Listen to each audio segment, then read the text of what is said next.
My name is Peter Lorange, and I used to be the head of IMD. I'm now the Honorary President of IMD, and I will lead this webcast from the background. But the two main features of this webcast are Heather Cairns-Lee. Could you raise your hand, Heather? Hello, everybody. Very nice to see you. Good. And Dr. Monica Dell'Anna. Hello, everyone. Great, very good. Let me just introduce both of them quickly and then say a little bit about the format of today's webcast. Heather Cairns-Lee has a very strong background when it comes to leadership, worked very closely with a number of clients such as ABB, Adecco, BASF, SF, Generali, Swisscom, and UEFA. And she wrote a very important doctoral thesis, which was awarded with several prizes. And great. But for me, the most important thing is that she joined IMD when I was still in charge, and she did a very good job when I was kind of running it from the background. So thank you for that, Heather. It was a great pleasure to work with you, Peter, all those years ago. When we put You're doing fine, but it is some years ago. You're right, but you said that, yeah. Okay, and then Monica Dell'Anna. By the way, I said to Heather and Monica that I would be rather brief, so I could say more about you, Heather, but I will not. But let me say a little bit about you, Monica. We had a little chat before the webinar opened, and I was very happy about the fact that you have worked for Neue Zürcher Zeitung, which is one of the institutions that I really like, and that's great. Right now, you are in charge of B Capital Partners, and you probably don't know this, but I'm spending most of my time on investment these days. So I was very glad to hear that you are now directly involved with those activities. I know that you are also involved in Swissquote, and that you have been the chairman of the Swiss-Italian Chamber of Commerce. I know you are a dual citizen from Italy and Switzerland. And of course, you have worked as a senior executive for Adecco, and you stepped down from Adecco in January this year. So let me stop there. I could go on and on, but as I said, in the case of Heather, I'm very quick here when it comes to you. Let me instead say a little bit about the topic. As you know, we are going to focus on women and women talents, particularly as it relates to technology and how that all relates to shaping the future. And there are basically three major issues that I hope we can focus on. First of all, we need to focus on technology as such. And I'm going to ask you, Heather, to take the lead in answering and sharing with us that. I will give you some few clues to that in 1 second, a few more clues. Second, we are going to talk about diversity. And of course, that has a lot to do with technology. And there I'm going to lean on you, Monica, and I will give you some clues as to what might be some subtopics to discuss there. Obviously, you are uniquely qualified to deal with that. And then thirdly, I'm going to share with you some thoughts regarding leadership. And first, I'm going to ask Heather a question regarding leadership, then Monica another question, and then kind of a joint question for the two of you. I hope you will both address that, not talking in each other's mouth, but one by one. So we'll see how that goes. All right, is that clear? Are you clear about that, both of you? Yes. Yes, that sounds fine, Peter. Okay, then let me start with the first one, which is technology. By the way, I have next to me here Karin Mendiaini, who used to be working with me on the development on Lorange Institute, which is now part of IMD. And Karin has helped me to put together these questions. So the first set of questions on technology is in abbreviations called STEM, which is first time I hear about that, but apparently that's very well known. So thank you for that, Karin. But the three issues that I like to ask you, Heather, regarding that is basically first, why is technology important? And secondly, what are some of the key barriers to technology here and women in technology? And third, what can we do about it? Fairly straightforward. So go ahead, Heather. Yes, thank you very much, Peter. And we're delighted to answer those questions and to help each other with any additional thoughts that we have. So why is technology important? Really, I mean, fundamentally, countries of all income levels are moving to more digital ways of working. They're relying on digital technology. And so technology is a major enabler in society. And we can see that it's a major force of disruption for society, whether it be the products that we use, the services that we use, or the way we go about our lives. Think of us today. We are joined by people from all over the globe who are able to use this amazing technology to join this webinar. A few years ago, that was not even possible. You mentioned STEM, Peter, and if we just take a look at the state of technology, particularly as it pertains to women, perhaps these numbers are useful for us to take a look at.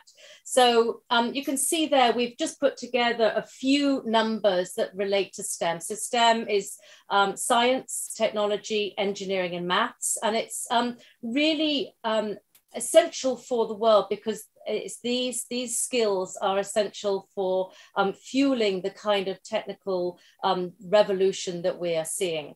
So if we look at the numbers in around the world, there's 30% of our researchers, our scientific researchers, are women. 26% of women are involved in computing roles in technology, 37% in IT and telecom, 24% in finance. Why do we put finance there? Because of course it's one of the key roles that stems from mathematics, and 24% in engineering and manufacturing. So if you look at these numbers, we're looking that really in most of these roles, only a quarter of these roles are filled by women around the world.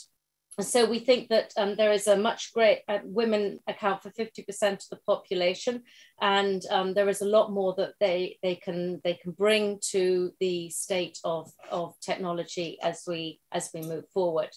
Yet you asked us to think about what are some of the barriers for that, and we think that the barriers actually start very early. Many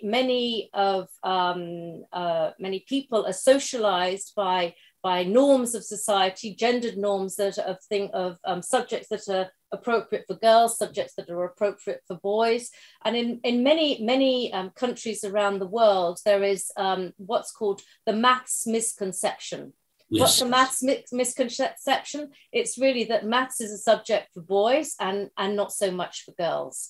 And yet this is a misconception that disappears in countries that have gender equality. So in countries that have more gender equality, then this misconception disappears because it's really a gendered way of looking at the differences between boys and girls that then of course translates into men and women in the workplace.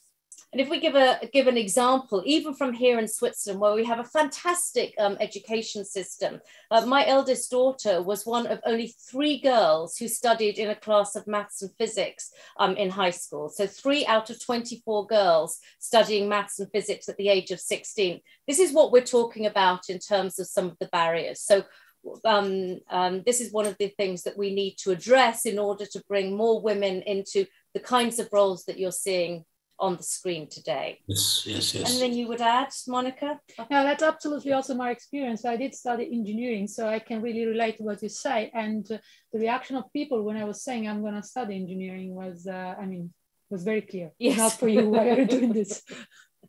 Yeah, absolutely. So Peter, if we talk about the third question you asked us to think about, or let me just give you an overview before we come there. This on your screen, ladies and gentlemen, is really a snapshot of women in technical roles in organizations, women in leadership roles in organizations. So here you see 6 of the leading technical companies around the world: Facebook, Apple, Amazon, Google, Microsoft, Huawei, and Samsung. And the number of women in technical roles is really very small. Even for some of the companies, we don't actually have the numbers or the statistics like Amazon or Huawei, but the leading company is Facebook, with only 23% of women in technical roles. The number of women in leadership roles is a little higher, but what you're seeing is that in technical roles, women are very few. In leadership roles in technical companies, women are very few. So what can we do about this? Well, one of the things that we can do is to educate to change gender roles. I see you smiling, Peter, and I love your expression on your face. What can we do? This is a wonderful organization called Let Toys Be Toys, and it comes from the UK, and it really talks about the way that some toys are really advertised for girls, and some toys are advertised for boys. And what you see in those 2 images on the screen are that girls are really encouraged to think about consumerism, about relationships, about beauty, things like magic and glitter. You can see the words there. And boys are very much encouraged to think about action, and they're given a lot more messages around action and sometimes conflict. I mean, war games, etc.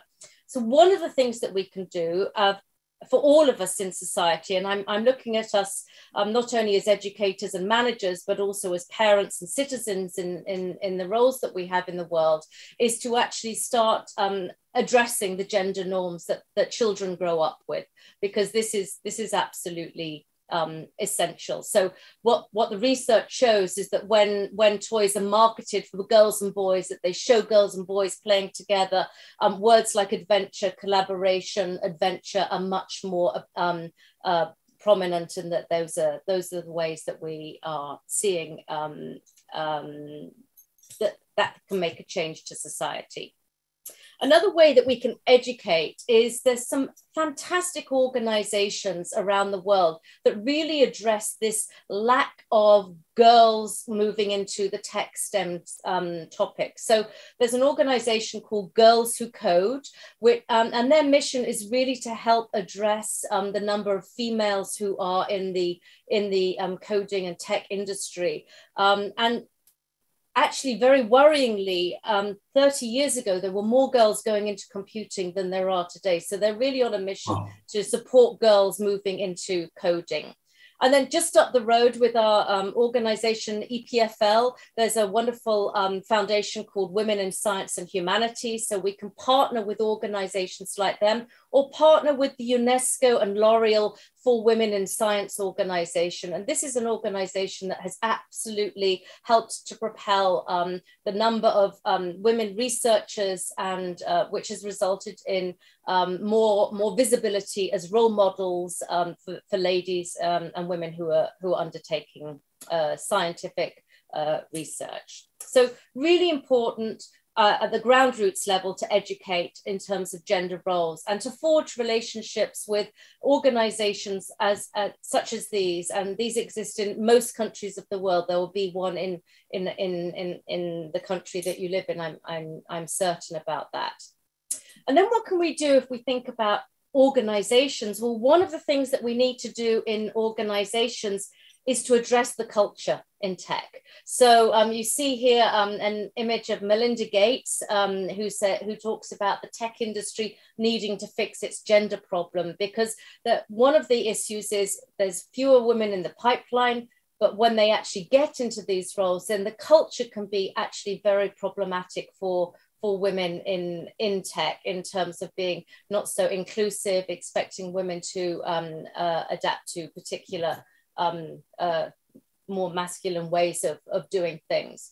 And a lovely quote from the UNESCO science report. So UNESCO is a great source of information, and its science report says to be smart, the digital revolution will need to be inclusive. And I think one of the key messages that Monica and I would like to get across is that the tech revolution needs to include people, both men and women, but people of all orientations and backgrounds. And this is one of the major ways in which organizations can address the dilemmas in tech, is to create more inclusive cultures. And I think we can talk a bit more about that as we go along.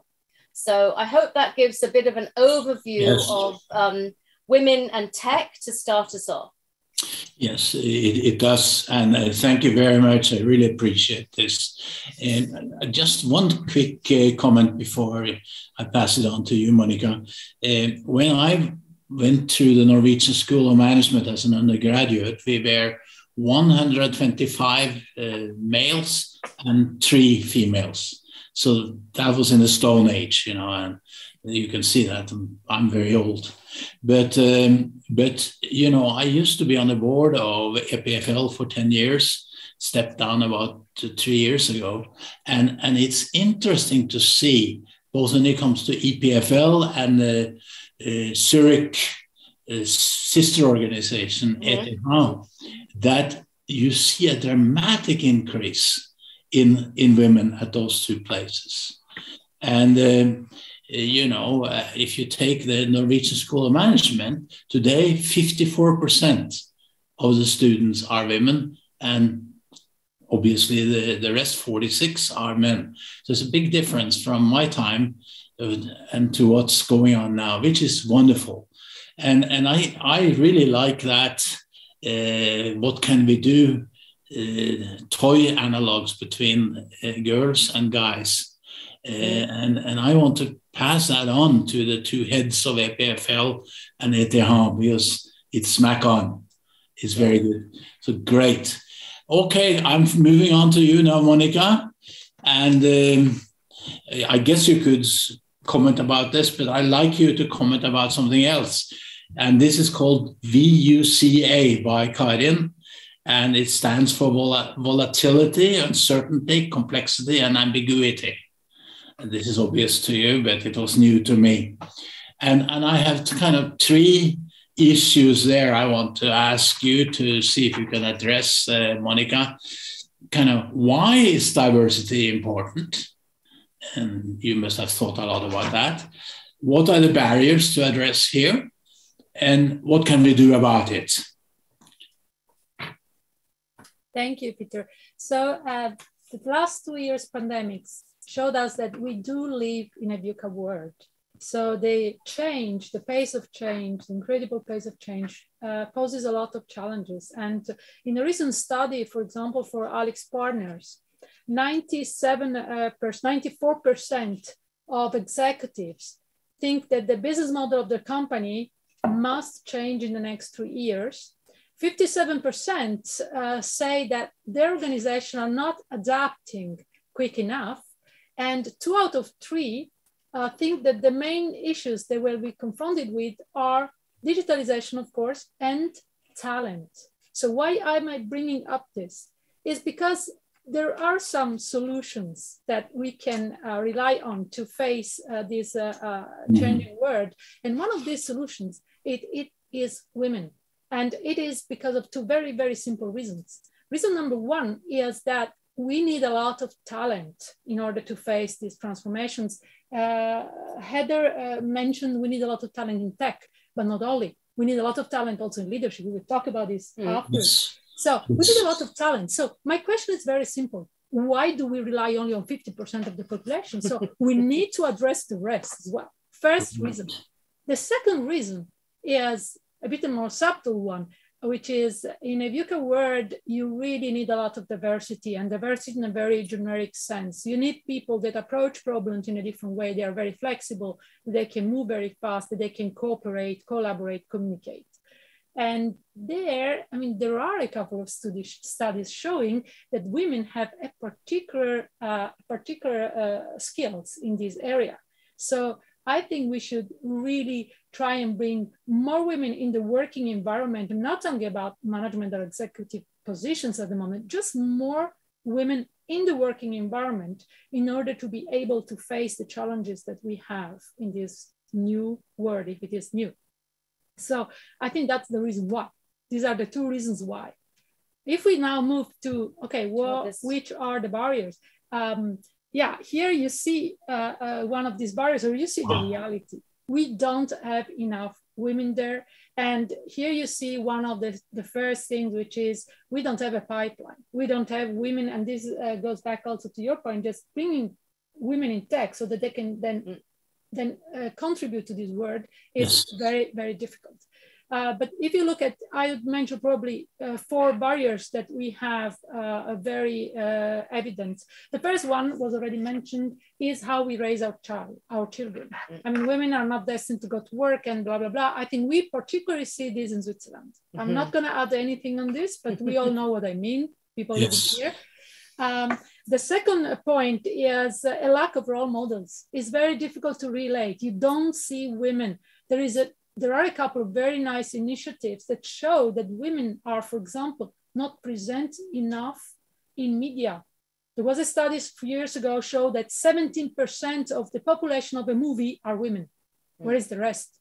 So these are very important factors because people relate, people grow up with these kind of images. So that's the second point. The third point is more we need a structure which allows families to actually exist. And families are not women, and that's the big problem. So we need to create an environment where people working and having a family can thrive and can be successful. People, not just men, people, everybody. So that's the third point.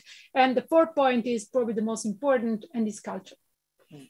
Culture in the companies and culture in general. Now, these 4 factors, these 4 barriers, they got worse because of COVID. We all know. I'm not going to mention the reasons. COVID made our job more difficult in addressing these barriers. And there is probably a last barrier I'd like to mention outside the 4 I already mentioned, which is will. I mean, I still notice many women, they don't really put in enough will to have a career, to go into work environment. And this is mainly because they don't know exactly what it means, because they are told, as you said, that this is not the word for them.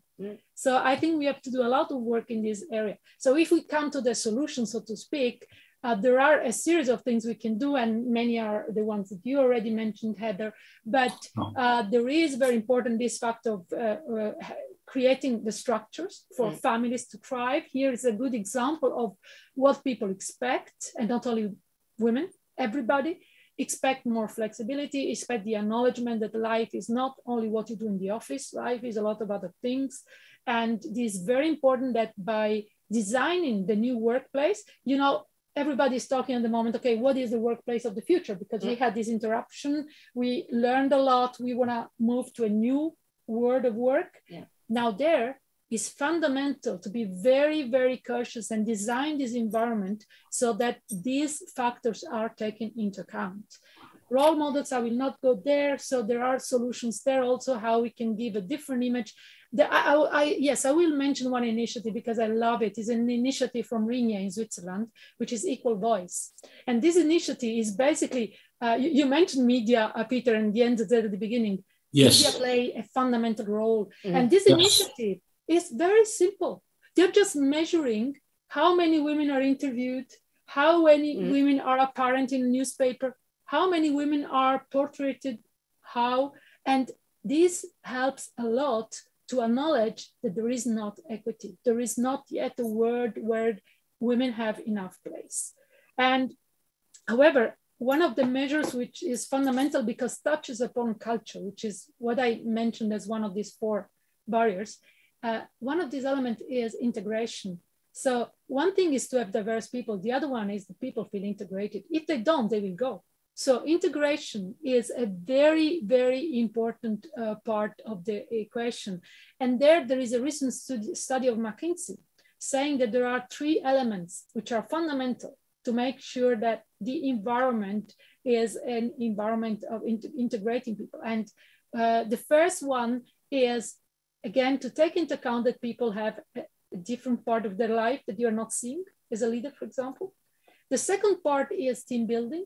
So making people aware that we work in different ways, maybe that diversity is a value. It doesn't mean you take the person in and then you try to do it exactly as the rest of the group. And the third part is respect. That's obvious, you'd say, but is not something we are seeing very often, especially with respect to gender, but not only with gender. So I conclude there this part on the Bucher word. I hope I could convince you that there are very, very good reasons why exactly now we need more women. Yes, you have convinced me, and that's great, Monica. Before we move on, I'd like to make one observation, or maybe two observations. I mentioned to you, Monica, before we started this webinar that I was particularly glad that you're working in B Capital Ventures. And I am also, you probably don't know this, and neither of you, but I have built up a fairly successful venture capital firm. And it's in order to make sure that it cannot be traced back to me, it's called S. Jugelstad Invest. So now I've said it to all of you. Wow, that was not very smart. but there are two, but the interesting things are the following. I have observed in two of the ventures that I have supported very heavily, where women have been leading the activities. There are two things. First of all, before getting into that, let me just say, it seems to me that ventures of various sorts, where we should say you start with blank sheets of paper as opposed to fighting yourself up in the McKinsey type situation where you eventually might end up at the top. That may be an easier or a more realistic way for many women to show what they can do. And let me give you these two sunshine stories. Venture number one is a Basel-based pharmaceutical company, MedTech. And, the lady there who started it was superbly good at putting together a great team of should we say, highly sophisticated people, specialists, some male, some women. But the key there is that in should we say, team construction and development, she did a super job that I'm absolutely convinced nobody from the other sex could have done. So chapeau for her, and it was fantastic. And still is. It's been a great investment. The other issue is even more surprising. And this has to do with a lady who has taken the lead in developing a software system for scheduling of ocean-going transport.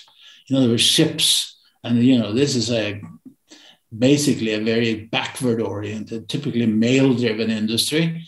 And she is cruising along and at fantastic speed with great success.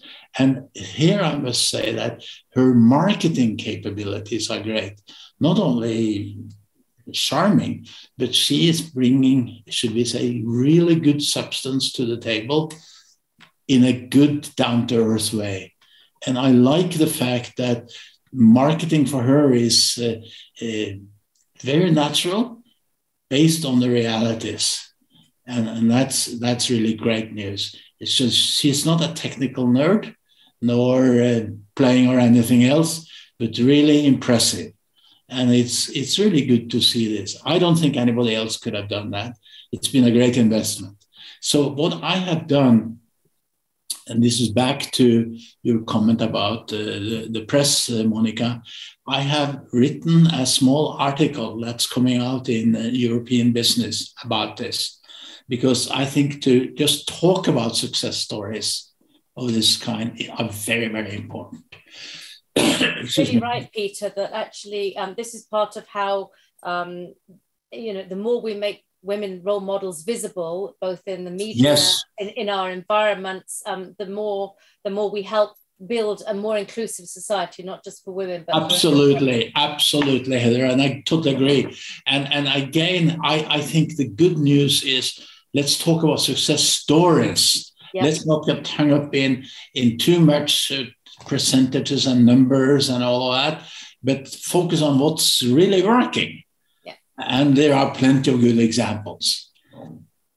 The two of you can do a great job there. That's for certainly are. And let's share with you. I mean, we are both Swiss women, and we're not saying that we are these amazing Swiss women. But last year, just to give you an example, about stories, Peter, this lovely book was actually brought out by which celebrates 50 amazing Swiss women, and it's really a book with images and pictures from all walks of life. So sport, politics, right. Science. But it's really there to help educate young kids as well as to provide inspirational role model stories. Just as that's important. So it's probably my weak eyesight, given my age, which allowed me to not see exactly what this book title is or what the authors are. But it will be very important, Heather, that you share that with all of us. And here's Karin coming with my glasses. Could you put it up again? So can you see that? No, 50 amazing Swiss women. So 50 amazing Swiss women, and we will put that in the chat. Okay, wonderful, great news. So now we are moving to the challenging of both of you talking to each other. Hopefully not, hey, there's somebody from Norway I see there. Ah, there we go. We're here. Ex-Prime Minister. For you, Peter. No, but this is very important, by the way. If you look at the kind of the political scene, you see Finland there. She is only 35 or something like that. The Norwegian one, she is in her 50s. Unfortunately, she lost the election some 4 months ago. And there is a Swedish female prime minister and a Danish one. So you see in the Nordic countries, all four until about 4 months ago had women prime ministers, which is important. So let me pick up from you, Peter, because we really want to talk about women in leadership now. And, the picture on one side of your screen shows the women's kind of call for actually getting equality in terms of, you talked about voice. The first way was to get votes for women. That was in the 1800s, 1880s. The first country to provide the vote for women was New Zealand in 18... I will see her here, yeah. And it's been a long journey. We've been there've been calls for the votes for women. We've had various initiatives about discrimination against women. The SDG goals, of course, that were introduced in 2015, calls on countries around the world to address goals that are important to humanity. And goal number 5 is gender equality. And sadly, it still needs to be a goal for us as a society. And what you see on the other side of the screen are these 7 leaders who are all female leaders. And this image was taken a year ago during the pandemic, and they were seen to have been dealing with the pandemic, in particular, COVID, in a particularly caring way. And one of the Scandinavian, I think it was it the Danish Prime Minister, actually had a TV conversation with the children of the nation to be able to have a conversation about the implications of COVID, etc. Now, that these women were bringing a different approach to the pandemic, and really what we want to say is that the journey has been long, and we are still in the middle of that journey. But we see benefits when we make progress. And I'm going to share a couple of stats and a story. So just to give you all an overview of where we stand today with kind of women in leadership in all domains, not just in the business world. If we start with the business world, 8%, still only 8% of Fortune 500 companies led by women. That's 41 women out of 500 companies. Out of the Nobel prizes, only 59 have been awarded to women, and the number awarded to women in the STEM subjects that we talked about earlier are much lower than in the areas of the Peace Prize or the Literary Prizes. Monica, you talked about this in terms of social media. Male characters outnumber female characters by 2 to 1 in terms of films that we're viewing on our screens. And sadly, this is embarrassing for us at IMD. Only 10% of business school cases have female protagonists. This is to say that out of 100 case studies, 80 of them had male protagonists, 10 had female protagonists, and 10 had no protagonists. Now, those numbers are changing slowly, and IMD is certainly an organization that is focusing on writing more case studies with more female protagonists. And this is important because it shows women in leadership roles as people to learn from. Great. And then if you look at women on boards, which is something that we're both board members, women still only hold less than 17% of global board seats, which is a very small number if you think about the impact that being a board member can have on society.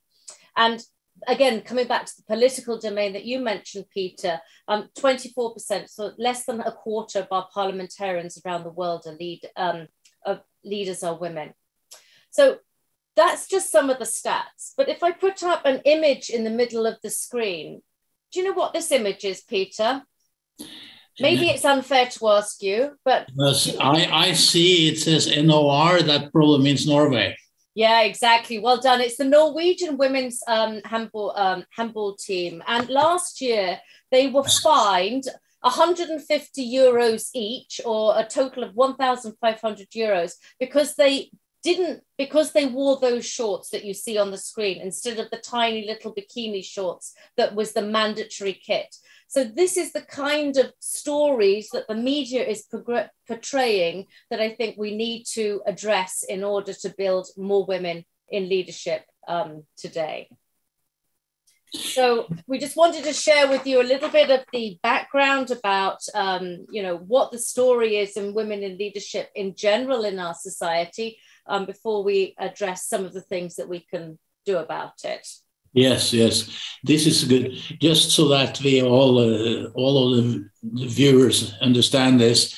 This team, by the way, have been world champions in handball. So, I'm sorry, this is just a small. Absolutely, a point of national pride. Absolutely, and of course, Why don't you flip back to the 7 political leaders? I have one more thing to say.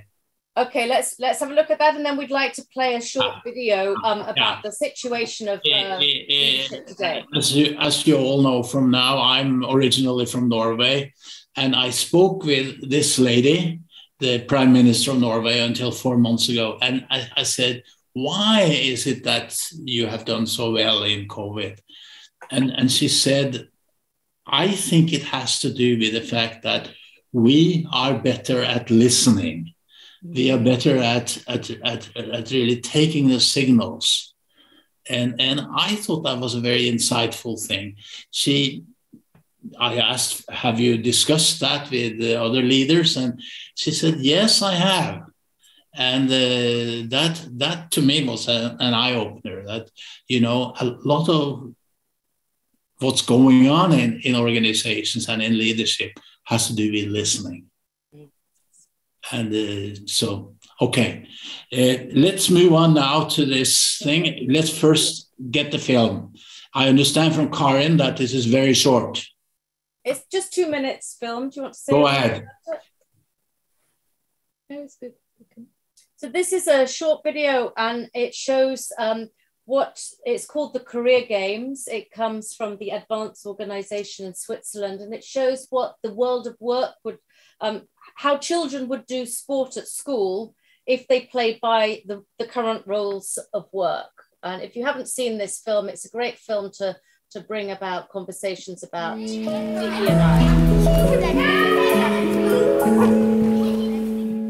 Wow.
that's shocking. Yes, that's a tough pill. Well, that's an eye-opener. I don't know what to say, but it's worthwhile. Worthwhile taking very seriously. That's for sure. Let me ask you now, Monica, a question here. You already into this with the movie, with the film, and with the comments, and some of the comments that you made, Heather. But I like to go to you, Monica. And what are some? Can you say something more about the barriers here? Yes, I think we have seen already many of the barriers in these videos, and also commented. One of the main points is just to get, first of all, women to work at all before getting them to leadership. So the pipeline is a point. And another point is that this pipeline becomes always increasingly narrow as you go up. So we saw it, promotions for women are much lower in percentage than for men. So this is another barrier. A lot of companies are doing a lot in recruitment, in the recruitment process, which is absolutely fundamental. But another barrier is in the performance management and the performance evaluation. Because if you want to get women up, you don't only have to recruit them, but you have to make sure that they can progress in the ladder. And this is still a very important barrier. Culture, we already mentioned, is probably, if one has to do a ranking, number one. So there is another interesting study on the board, non-executive directors. They were asked which are the barriers for gender diversity, and they said number one is in the head of the CEO. And this is the reality. So you see it very clearly. When I joined Adecco in Switzerland, my predecessor was a woman. I really noticed that. It's incredible how I noticed that. Because you could really see that the management team was not all men, that the culture in the company was different than what I had seen before, where I always had taken over from men. So this is a very, very important element, what's in the head of the CEO or of the board as well.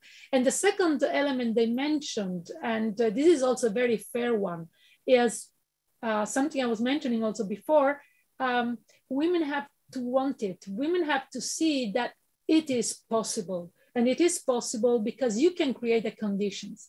And when people ask me personally, Monica, what's the reason why you went that way? I say, number one, I married the right man. This is the reality. You know, if I had married somebody else, no chance. Because having two kids, it means I do have responsibilities that maybe my male colleagues don't have. And sharing these responsibilities helps a lot. So I think, especially if we talk about leadership and career advancement, this element is central. Get into this culture, not only a company culture, but also a culture in society that we need women. It's not just only equity, it's not just only fairness, it's just that we need them. Because especially, for example, in countries like Switzerland, very developed, yes, we need a lot of talent. We don't have enough. Absolutely. Key what you're saying, Monica. And let me share with the two of you the situation as I felt I had it when I was leading IMD. That's admittedly some time ago, and Heather knows about it. But I had no problems to find really good women that could really contribute in a fantastic ways to the various administrative aspects of what we were doing. And we had, as Heather knows, we had a huge surplus of a much higher fraction of women than men in the administrative side.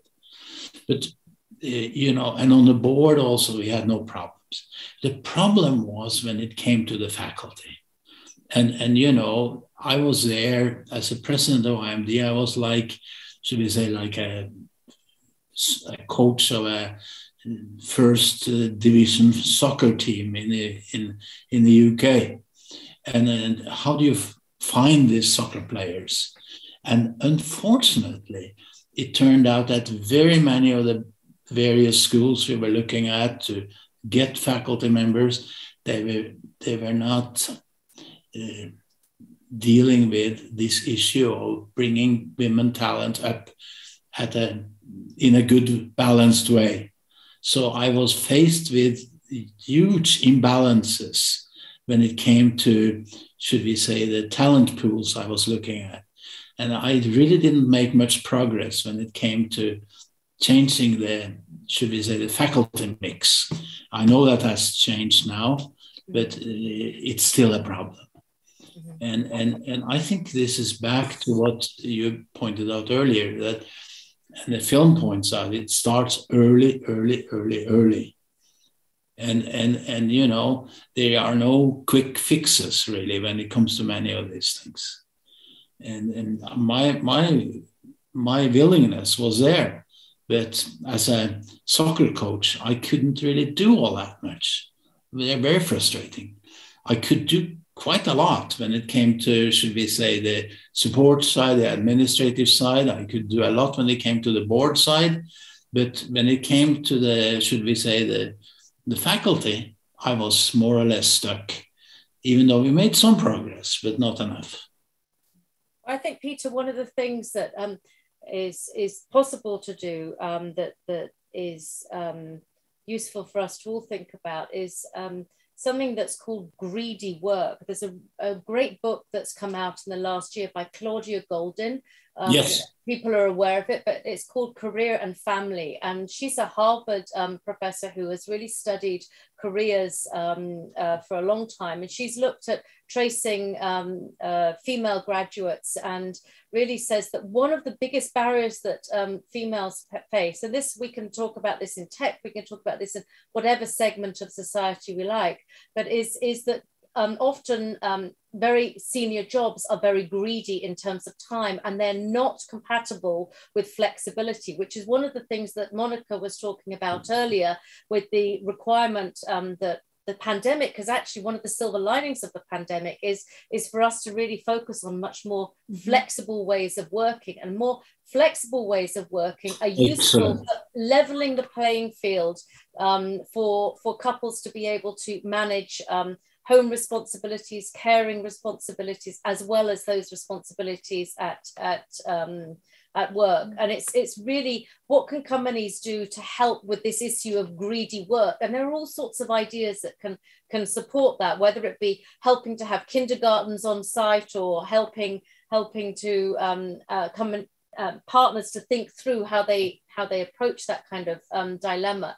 But that is a really crucial issue, is how do we help couples to think about the caring and the career clash, which often happens to people in their mid-30s. I think it's a fundamental point what you said is both parts. Yeah. I don't know whether this is secret, but the SBB, so the railway company in Switzerland, they did some workshops only for men. Mm-hmm.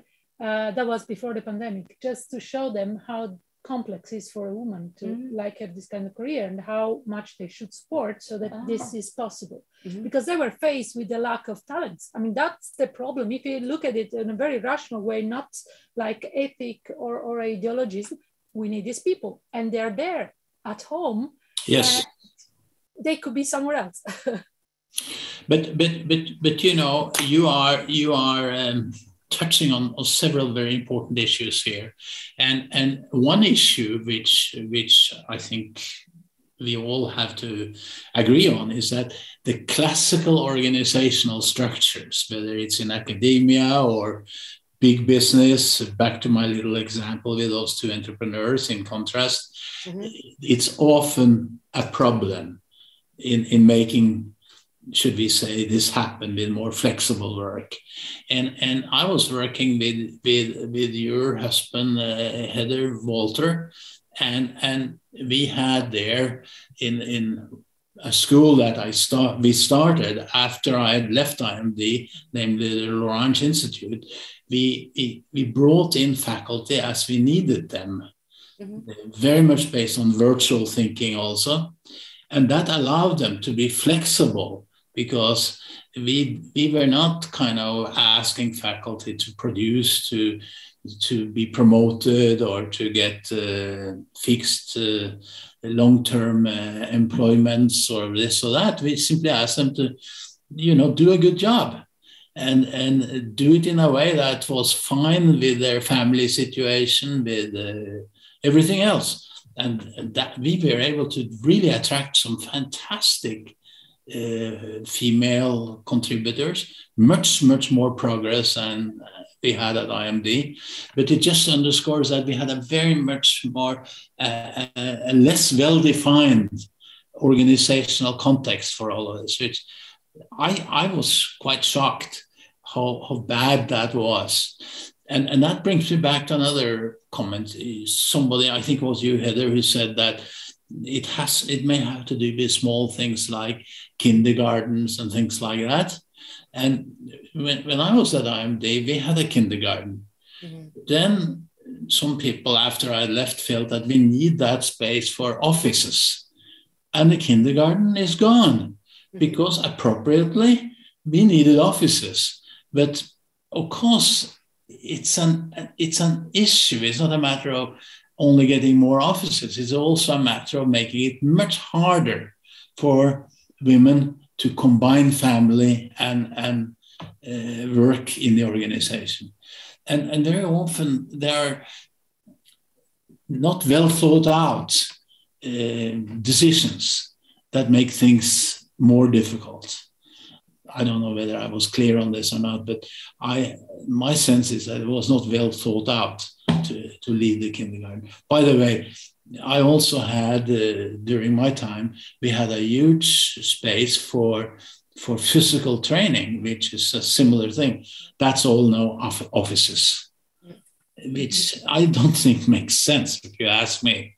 It's an analogous thing that, should we say, things that are less tangible often go out the door when offices and immediate firefighting solutions take over. But I think, Peter, that, I mean, organizations are always managing these tensions, aren't they, between perhaps the need for more office or the need for support. And I think this is one of the conversations that is really important to have in organizations. Is like, how can we support more couples? Yes. Not just women, but make it a couple issue to manage care outside of work. So I think one of the things you say is, be a good partner. Yeah, on both sides. No, but just on a note of optimism, because I think what you're saying is fundamental, Peter, which is, okay, what kind of decision you take. And if you are a good business person, then the decision you take are based on your customer needs, or your employees' needs, and so on. Now, my positive note is the pandemic has been a revolution from this point of view. So employees now, they are much more ready to say what their needs are. And their needs are exactly in this direction. Yes. It will be extremely difficult for any company to try and ignore this, because they would just lose people. I mean, there was a huge bank in the US, I'm not gonna mention them. They said, no, everybody is gonna come back after the pandemic. So we don't want any homework. Guess what? 2 months ago, they had to change the policy because they noticed, we cannot ignore that there were these 2 years. These 2 years were lived by everybody. And this changed a lot. So I think this is gonna be positive. This is a silver lining you were talking about.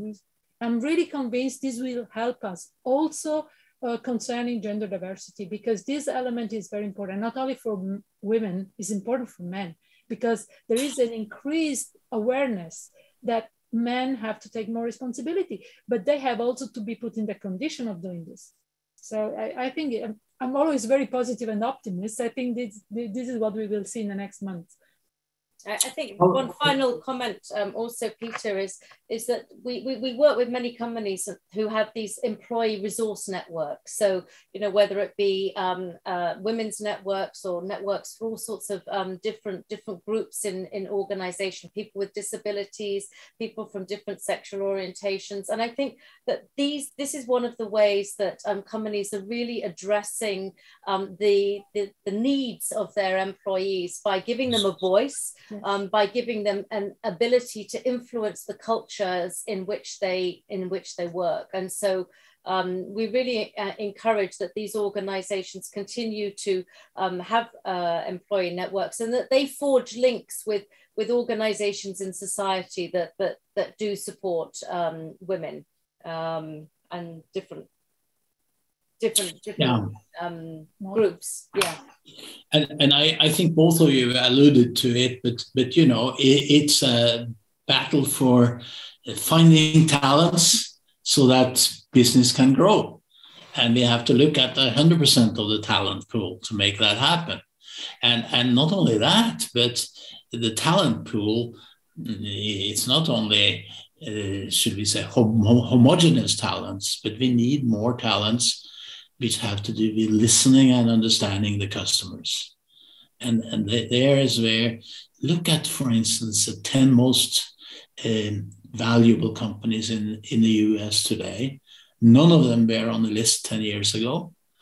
The people that were dominating that list, the top management probably didn't listen very much. Some of them are bankrupt. Others are way down on the list, as you know. So well, we can go on, but we will not. We will have to say stop here. And I really appreciate what both of you have done. And I know that there are a lot of questions coming in. Please address those questions on the chat box. And Heather and Monica will respond. And let me thank both Heather and Monica for your inputs. Thank you very much, both of you. Thank you. Thank you. Bye-bye. Bye.